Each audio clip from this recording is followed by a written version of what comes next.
Bougainville Island, November 1943. The jungle here did not smell like a battlefield. It smelled of rotting vegetation and wet earth, and the sickly sweet scent of orchids decomposing in the suffocating heat. It was only 0900 hours, but the triple canopy rainforest blocked out the sun, effectively turning the morning into a perpetual green twilight that confused the senses. The temperature was already pushing 100 degrees Fahrenheit with humidity so thick it felt like breathing through a wet wool blanket that had been soaked in hot water. 2nd Platoon of the 3rd Marine Division was moving in a staggered column formation, patrolling a narrow game trail near the Empress Augusta Bay perimeter. They moved with the exaggerated, agonizing slowness of men who knew they were being hunted. There was no talking. No clanking of canteen cups against belts. The only sounds were the wet sucking noise of boots pulling out of black volcanic mud, and the deafening wall of insect noise, a constant high-pitched screech of cicadas that sounded like a million's tiny saw blades cutting through bone. Private First Class Miller walked fourth in line, his eyes scanning the impenetrable green wall of vines and ferns that pressed in on them from all sides. He was 22 years old from a coal mining town in Pennsylvania, and he gripped his M1903 Springfield rifle with hands that were bleached white from sweat and fear. The man directly in front of him was Corporal Higgins, the platoon's radio man carrying the heavy SCR 300 backpack radio. The radio's whip antenna swayed back and forth, catching on low-hanging branches, a metallic metronome marking their slow progress toward the unknown. Higgins stopped to adjust the heavy handset, which was slipping from his sweat-slicked grip. He opened his mouth to whisper a frequency check to the lieutenant. But he never spoke. There was no gunshot. The jungle was too dense and the insects were too loud to hear the muzzle blast. There was just a wet, meaty impact, like a heavy cleaver hitting a side of beef. Higgins's head snapped back violently, spraying a mist of red blood across the broad green leaves of a fern. He crumpled to the mud without a sound, the heavy radio dragging him down like an anchor into the deep ocean. "Sniper!" someone screamed, but the word was instantly swallowed by the jungle canopy. The platoon dove into the vegetation, scrambling for the cover of banyan roots and rotting logs, their gear rattling against the wood. Miller pressed his face into the mud, his heart hammering against his ribs like a trapped bird trying to escape a cage. He waited for the crack of the second shot. He waited for the echo that would reveal the shooter's position. But there was nothing. No muzzle flash. No movement in the trees. No puff of smoke. Just the relentless screaming of the cicadas and the wet gurgle of Higgins dying 5 feet away, his hands clawing at the black earth. This was not a firefight.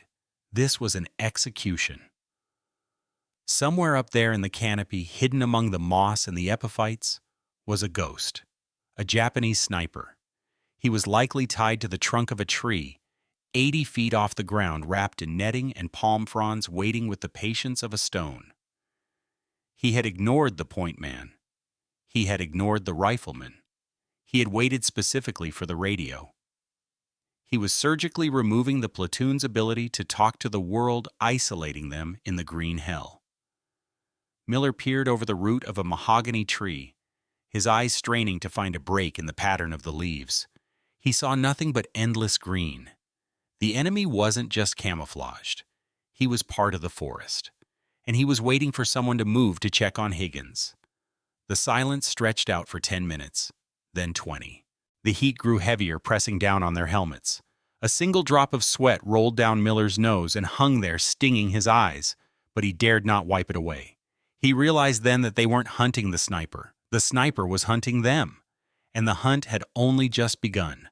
Private First Class Miller did not move a single muscle for 20 minutes.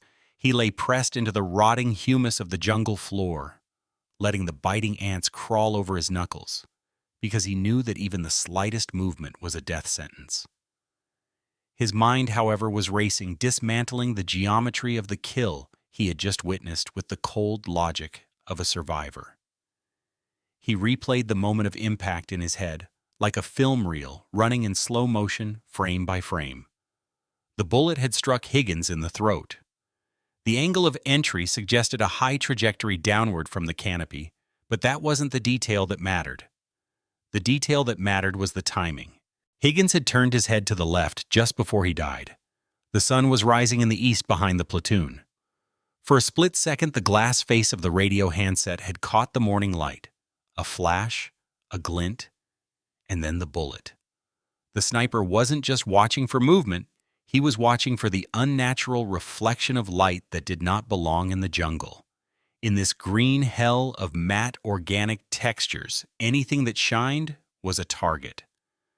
Miller looked at his own rifle, the M1903 Springfield. The bolt handle was polished steel. The scope, if he had one, would be a beacon calling for death. But he didn't have a scope. He was a rifleman, not a sniper. Yet he realized with a cold clarity that he couldn't fight what he couldn't see. He needed to make the ghost reveal itself. He needed to make the enemy fire again, but not at a man. Slowly, with agonizing caution, Miller moved his hand to his haversack. He didn't reach for a grenade. He reached for his trash. His fingers closed around the cold cylindrical shape of an empty C-ration can. It was a B-unit can that had held beans and pork eaten cold 2 days ago. He dragged it out of the canvas sack inch by inch. It was garbage. Rusted along the rim, the label peeling off in the humidity, the lid jagged and sharp, where a P-38 can opener had chewed through the tin. To the uneducated eye, it was refuse. To Miller, it was raw material.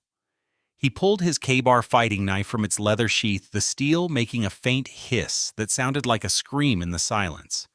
He didn't raise his head. Working entirely by feel in the mud beneath him, he began to modify the can.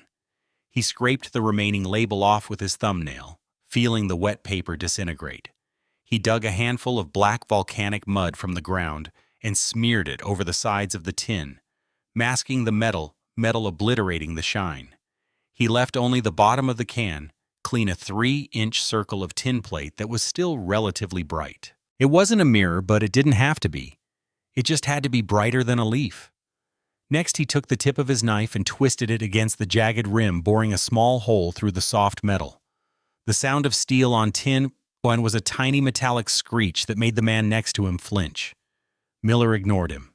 He unlaced his left boot, slipping the long rawhide lace out of the eyelets. He tied one end of the lace through the hole in the can. He tested the knot, pulling it tight. It held. What he held in his mud-slicked hands was crude, ugly, and pathetic. It looked nothing like a weapon. It looked like a child's toy made of garbage. But as Miller looked at the shiny bottom of the can, he calculated the angles. If he could position this 20 yards to his flank, if he could angle it to catch the sun filtering through the canopy, and if he could pull the string to make it tremble just slightly, just enough to mimic the micro movements of a nervous soldier adjusting a rifle scope, then maybe he could trick a master hunter into taking a shot at a ghost. It was a gamble, a stupid, desperate gamble. But Higgins was dead, and the radio was dead, and unless Miller did something, the rest of them would be dead too. He took a breath of the heavy, wet air and began to crawl. The crawl to the flanking position took 45 minutes to cover a mere 20 yards of ground. Miller moved like a reptile, his belly sliding over the wet humus, pushing the modified C-ration can ahead of him with the tip of his rifle barrel. Every inch was a negotiation with terror. He knew that if he raised his head more than 6 inches off the ground, the ghost in the trees would put a 6.5-millimeter bullet through his skull, just like he had done to Higgins. The mud soaked through his uniform, chilling his skin, despite the heat. Thorns tore at his sleeves, but he did not stop. When he finally reached a small depression behind a rotting mahogany log, he carefully planted the can in the soft mud. He angled the shiny bottom face toward the east, tilting it precisely 20 degrees upward to catch the first rays of the sun that were just beginning to pierce the thick canopy. He checked the angle twice, ensuring it would reflect back toward the high tree line where the killer waited. He ran the rawhide lace back along the ground, burying it under wet leaves, so it wouldn't be seen as he retreated backward to his original foxhole. By the time he slid back into the safety of the earth, the sun was breaking through the mist. The jungle steamed. The heat rose in shimmering waves, distorting the air, making the trees look like they were breathing. Miller wrapped the end of the rawhide lace around his index finger, the leather digging into his skin. He watched the can. It was just a piece of garbage sitting in the mud, a brown lump of clay with a shiny eye. Then the light hit it. A single shaft of sunlight cut through the leaves and struck the exposed tin plate. It didn't glow, it flared.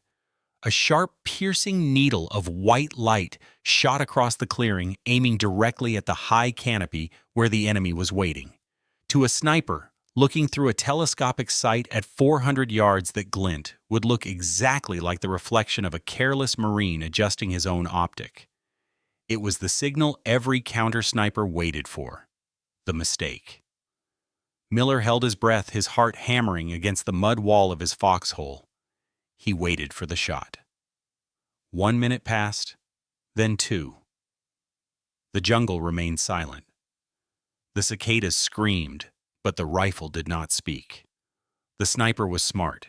He wasn't a rookie who fired at every flash of light. He was waiting to see if the target moved. He was waiting for the biological rhythm of a living man. Miller closed his eyes and focused on his finger. He didn't pull the string. He twitched it. A microscopic movement. 20 yards away, the can shuddered. The reflection danced for a fraction of a second, shifting its angle just like a rifle scope settling on a target. It was a performance. Miller was acting the part of a nervous soldier through a piece of string. He waited again. Sweat rolled down his forehead and stung his eyes, but he didn't blink. He knew that up in the trees, the Japanese hunter was tightening his grip on the stock of his arisaka. The bait was taken. The question now was whether the fish would bite or if he would realize the hook was made of tin. The jungle held its breath. For 3 agonizing minutes, the only movement in the entire sector was the microscopic vibration of a rusted tin can tethered to a Marine's finger by a bootlace. Private Miller lay in his foxhole, his body pressed so hard into the mud that he could feel the pulse of the earth. Or maybe it was just the blood thundering in his own ears. He twitched the string one last time. The can shifted. The glint of sunlight danced across the leaves. And then the ghost made his move. It wasn't a sound at first. It was a flash. High up in the canopy, about 80 yards away and 40 feet up a mahogany tree, a tiny blossom of yellow fire erupted from the darkness. It was the muzzle flash of a Type 99 Arisaka rifle. A split second later, the crack of the gunshot tore through the silence, whipping past Miller's flank and slamming into the mud near the decoy with a violent thwack. The Japanese sniper hadn't missed. He had simply shot the wrong target. He had fired at a reflection. Miller didn't think. He didn't hesitate. His body took over a biological machine built of training and adrenaline. He shifted his aim smoothly to the left, tracing the invisible line back to that fleeting blossom of fire. He didn't see the man. He saw the shadow where the muzzle flash had been, a darker patch of green against the light. He exhaled, emptying his lungs, to steady his hands, forcing his heart rate down. The front sight of his Springfield rifle settled on a dark patch of moss between 2 heavy branches. He squeezed the trigger.